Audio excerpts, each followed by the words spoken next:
Virgo, brace yourself, not because what is coming is dangerous, not because the arrival of this person signals something dark or threatening or destructive in the way that word is sometimes used, but because what is coming has the specific, concentrated, emotionally overwhelming quality of something you thought you had finished grieving, something you had carefully, painstakingly, at great personal cost, organized yourself around the permanent absence of walking back through the door as though absence were simply a season it had decided to try for a while.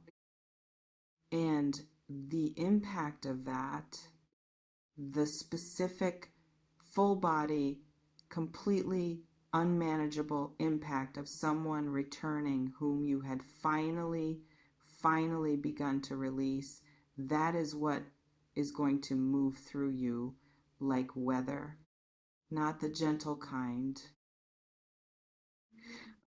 You have done work, real work, the invisible, unglamorous, deeply necessary work of someone trying to rebuild their interior life around a new geography.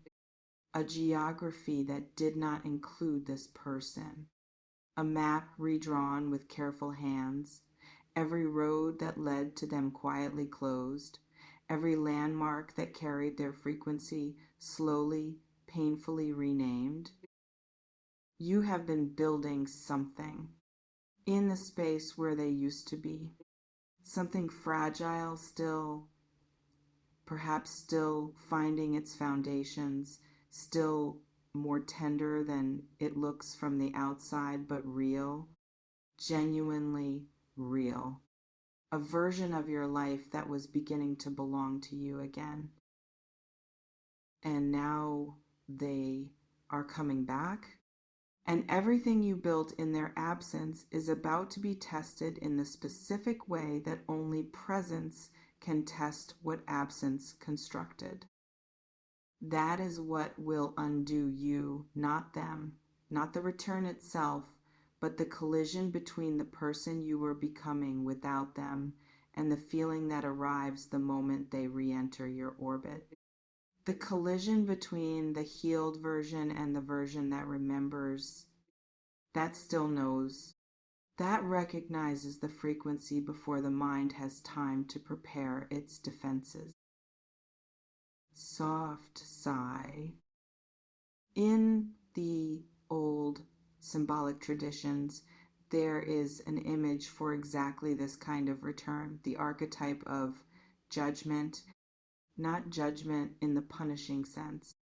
In the revelatory sense, the trumpet sounding, the figures rising from what they had settled into, the moment of reckoning that asks every settled thing to stand up and be examined in the full light of what has changed and what has not. Judgment does not arrive to condemn.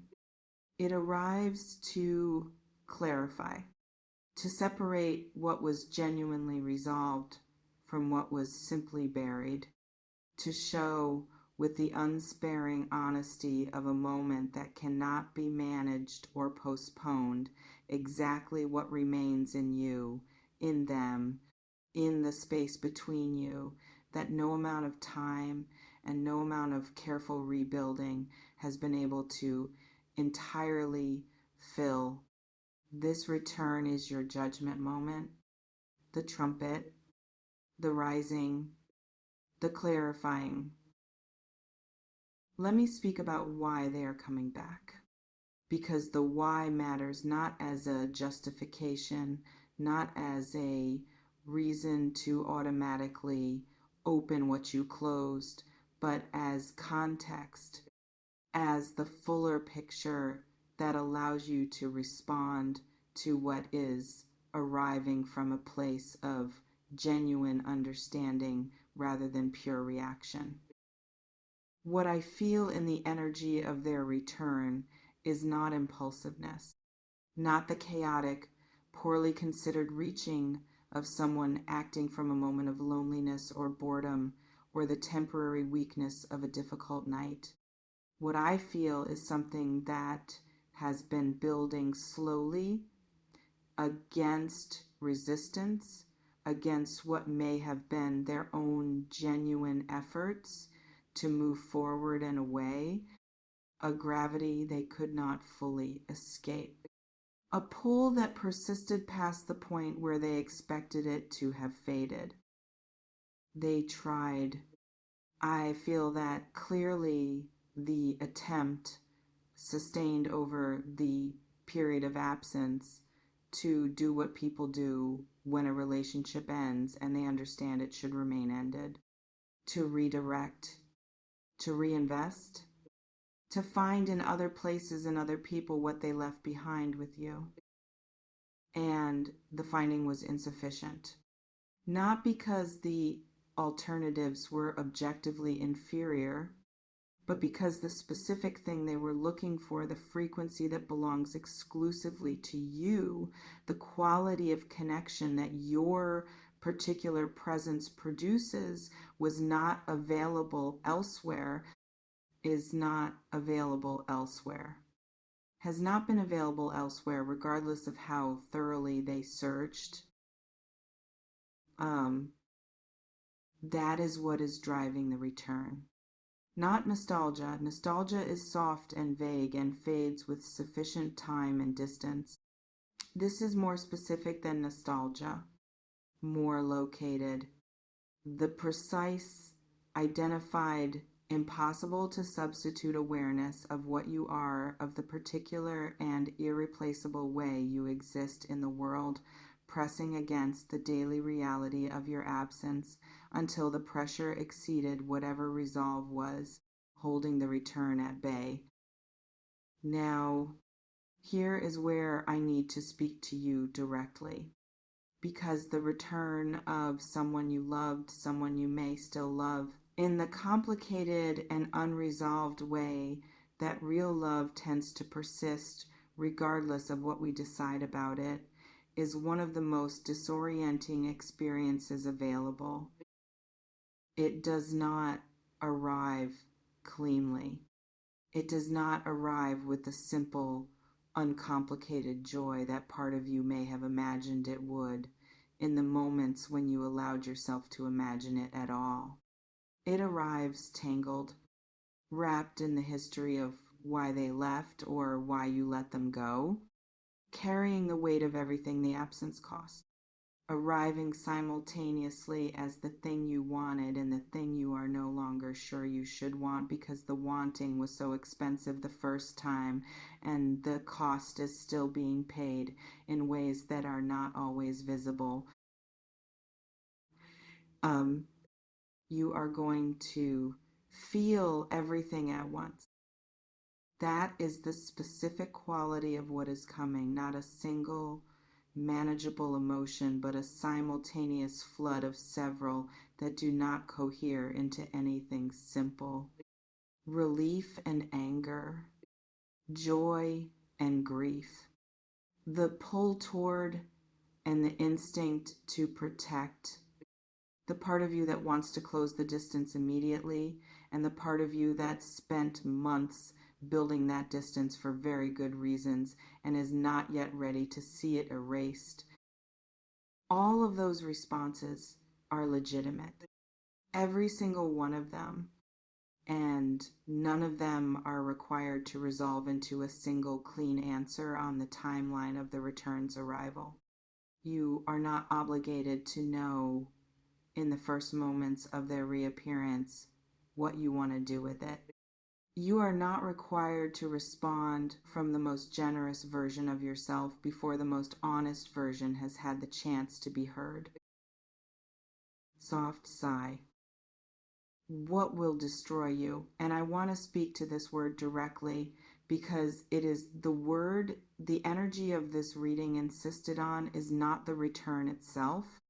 It is the collision between who you have been becoming in their absence and the feeling that remembers who you were when they were present. That collision is real and it is coming and it will move through you with a force that no amount of preparation entirely softens. And in the moving, in the full body, emotionally overwhelming, completely human experience of being undone by the return of someone who still has access to the parts of you that were built specifically in response to them, something will be revealed. What will be revealed is the truth, not the managed truth, not the truth you have been maintaining through the work of rebuilding. The actual truth about what remains, about what was genuinely resolved and what was simply covered over, about what you feel and what you need and what you will and will not be able to accept from someone who has been away long enough to know what they lost. Let it be revealed. That is the invitation of this moment, not to manage the collision into something more controlled, but to be fully present for what it shows you. Because the truth it reveals is the only solid ground available from which to make any decision about what happens next. And there will be decisions. That is the other thing. I want to prepare you for the specific quality of agency that this return places in your hands. Because this time, unlike perhaps the last time, the balance of clarity may be different. This time you have the distance, the perspective, the hard-won, deeply earned understanding of what the relationship actually cost you, not the romantic version, not the version softened by longing, but the actual accounting, what it gave and what it took, what was real and what was the story you told yourself to make the real thing bearable. You have that accounting now, and the return does not erase it, does not automatically justify setting it aside in favor of the feeling that floods back the moment they are present again. The accounting is still valid, still true, still the most honest document available about the nature of what existed between you and what it would require, genuinely require, in the form of demonstrated change rather than promised change to be different this time.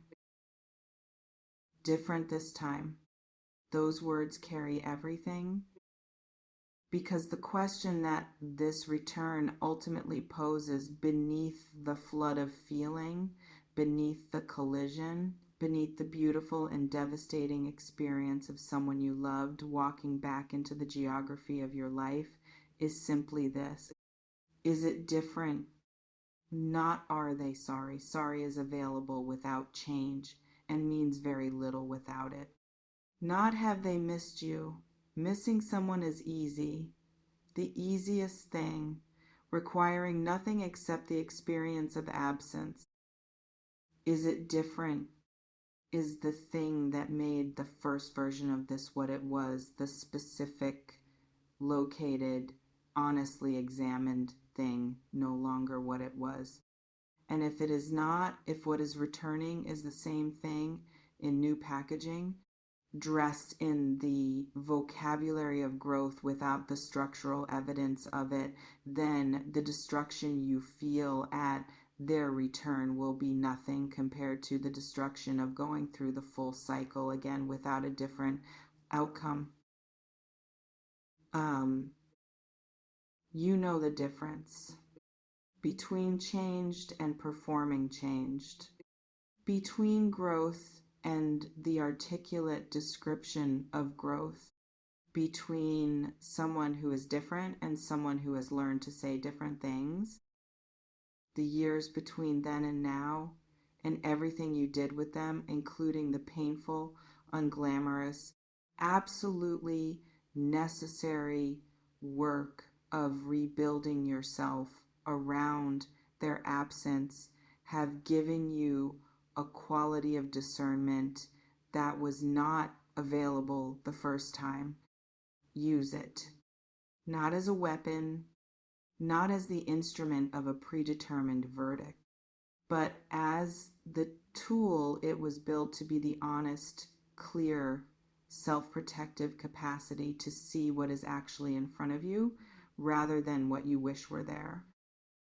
If what is in front of you is real, if the return carries genuine change, genuine accountability, genuine evidence of a person who used the time apart to become someone capable of what they were not capable of before then, what you feel when they arrive is not destruction. It is the particular and extraordinary experience of something you had learned to live without returning in a form that finally deserves to be let back in. And if it is not real, if the return is the same thing, trying again, hoping that your rebuilding made you more available rather than more discerning, then the feeling that moves through you at their arrival is not a sign to open the door. It is simply the body's honest response to the return of something familiar. Familiar is not the same as right. Familiar is not the same as good. And the feeling of familiarity, however overwhelming, is not sufficient justification for re-entering something that the full accounting of what it cost you suggests should not be re-entered. You are stronger than this return, more grounded, more clear, more in possession of yourself than you were the first time this person had access to the deepest parts of you. And that strength, quietly built, never announced, the specific product of everything the absence asked of you, is the thing that will determine what happens next.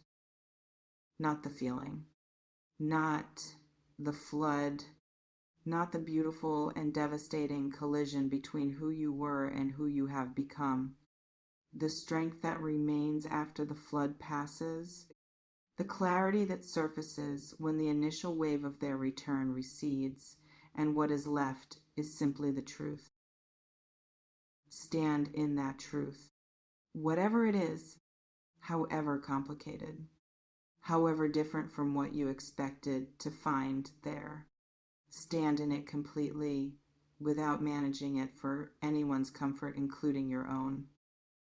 Because the version of you that stands in the full, unspared, completely honest truth of what you feel and what you need and what you will accept, that version is not destroyable. Not by a return, not by a flood of feeling, not by the specific and overwhelming experience of someone you loved coming back and asking, with everything their presence implies, to be let in again. You get to decide what you let in. You have always gotten to decide. And now, with everything the absence gave you, with the full accounting in hand, with the discernment that only years of genuine work can build, you get to decide from a place of real clarity rather than from the place of someone who did not yet fully know their own worth. You know it now. Let that knowing be the thing that speaks loudest when the flood arrives. If this found you at exactly the right moment, if something here named what is coming before it fully arrives and gave you something solid to stand on when it does stay close, subscribe and come back. Because what unfolds from this return, whatever direction you choose, whatever truth you find on the other side of the collision, is a story that deserves to be witnessed with the full attention it has earned. And the next reading will be there for every step of it.